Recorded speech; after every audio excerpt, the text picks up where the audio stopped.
رموز السلطة الإلهية واختلافها من ملك لآخر. لنبدأ بأشهر رمزين، وهما عصا الراعي والمذبة الذين نشاهدهم مع الملك توت عنخ آمون بشكل دائم.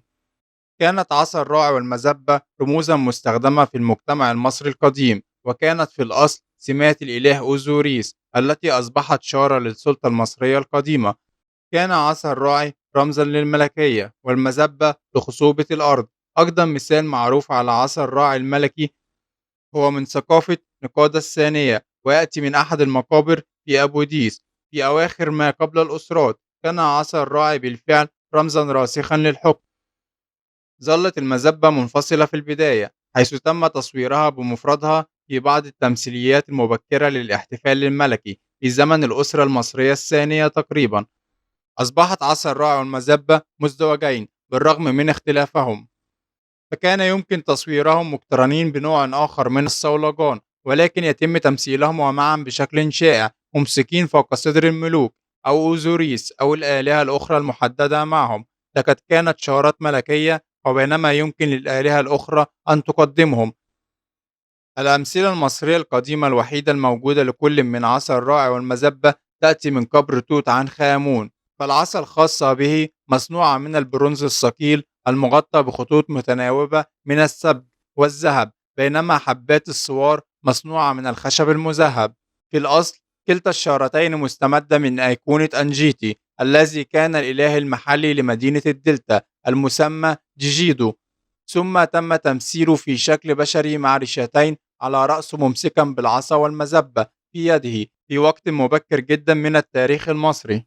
فأنجيت الذي كان على علاقة وثيقة بالملك منذ أقدم العصور انغمز في أوزوريس بأبوسير، وقد أصبح إلها وطنيا بعد ذلك. وبطبيعة الحال لم ينظر إلى أوزوريس على إنه إلها فحسب، بل كان ينظر إليه أيضا على إنه ملك متوفي، وبالتالي فإن شارته وخاصته شارة عصا الراعي والمذبة كانت تعمل كرموز للملكية. تم الاحتفاظ بنماذج مقدسة لهم في أون. كان العصا عبارة عن قصب بمقبض خطاف مطلي بالذهب أحيانا ومدعوم بشرائح نحاسية زرقاء، من المحتمل أنها مشتقة من صليب الراعي، وقد كانت قيمتها الهيروغليفية هي القاعدة. أقدم مثال على عصا الراعي يأتي من قبر في أبيدوس مؤرخا في أواخر فترة نقادة الثانية. تم العثور على عصا الراعي المصنوعة من الحجر الجيري مجزأ، ولكن تم العثور على عصا كاملة مصنوعة من العاج في مقبرة أخرى في أبيدوس، وقد كان هذا هو أكبر مقبرة تم العثور عليها في أبيدوس حتى الآن. وأقدم مثال لملك يحمل عصا الراعي هو تمثال صغير لنينتجر من الأسرة الثانية. كانت المذبة عبارة عن قضيب به 3 خيوط من الخرز. يمكن الخيوط بشكل كبير جدا باستخدام أنواع مختلفة من الخرز، ويمكن تقسيم الأطوال بين الخرزات إلى عدة أجزاء. تظهر المذبة بمفردها في بعض أقدم تماثيل الاحتفالات الملكية، كما هو موضح في المثال من ملصق الملك دين في الأسرة الأولى جالسا تحت مظلة أو في هيكل طقسي في انتظار تشغيل عين السد. من المحتمل أنه مشتق من صوت الراعي أو خفاقة الذباب، ومع ذلك يفضل بعض العلماء اعتبارها بمثابة أداة شبيهة بالملعقة تستخدم حتى يومنا هذا من قبل الرعاة في منطقة البحر الأبيض المتوسط وأماكن أخرى.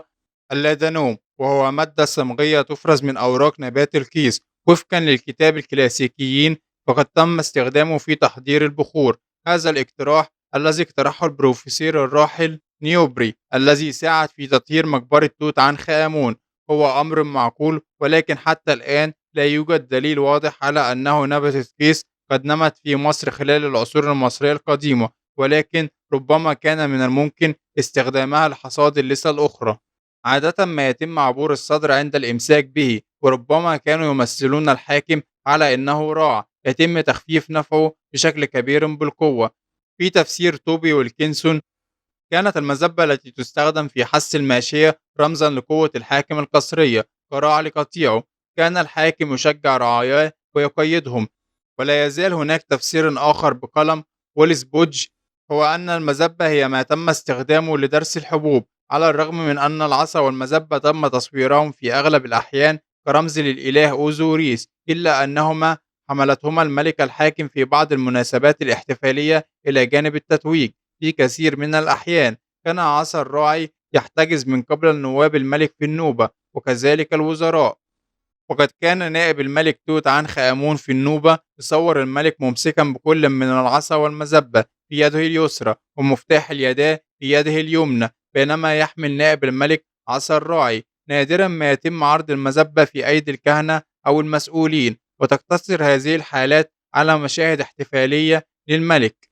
لم تختفي عصا الراعي والمزبة تماما مع نهاية الفترة المصرية القديمة من التاريخ المصري، على الأقل بصريا. تم نقل هذه الأشياء إلى العصر الروماني في الصورة الظلية. وهناك أيضا صولجان واس، وهو رمز هيروغليفي مصري يرمز إلى القوة.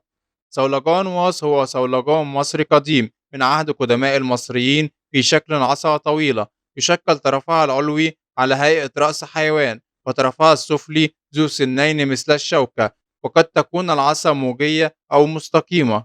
ترى في نقوشات قدماء المصريين يمسك بها الملك أو إله علامة على القوة والسيطرة، وهي أيضا علامة الحظ السعيد. يقدم في العادة صولجان الواص من الإله إلى الملك، كما توجد نقوش كثيرة تبينه خلف اسم الملك المكتوب. فمعنى اسم صولجان واص بالنسبة للمصريين القدماء هو السيادة أو الحظ. فقد ظهر هذا الرمز لأول مرة في آثار الحقبة الأولى من تاريخ مصر، حيث كان يصور كمسند للسماء أو يمسكه إله. وتختلف تفسيراته من بين كونه عصا الراعي أو عصا للإمساك بالأفعى. وتم استخدام رمز صولجان الواص وعليه ريشة كرمز لمدينة وسط، وهي المعروفة الآن بطيبة، التي كانت عاصمة للبلاد. وترمز الريشة إلى الإله ماعت، بذلك خلعت على تلك المدينة صفة مقدسة. وجد من الصولجان في كثير من المقابر، وكان يستخدم في المعابد وكتمائم. كان من يحمل صولجان الواص إما ملكا أو إلها أو كاهنا، وتوجد نقوش ورسومات كثيرة لهم.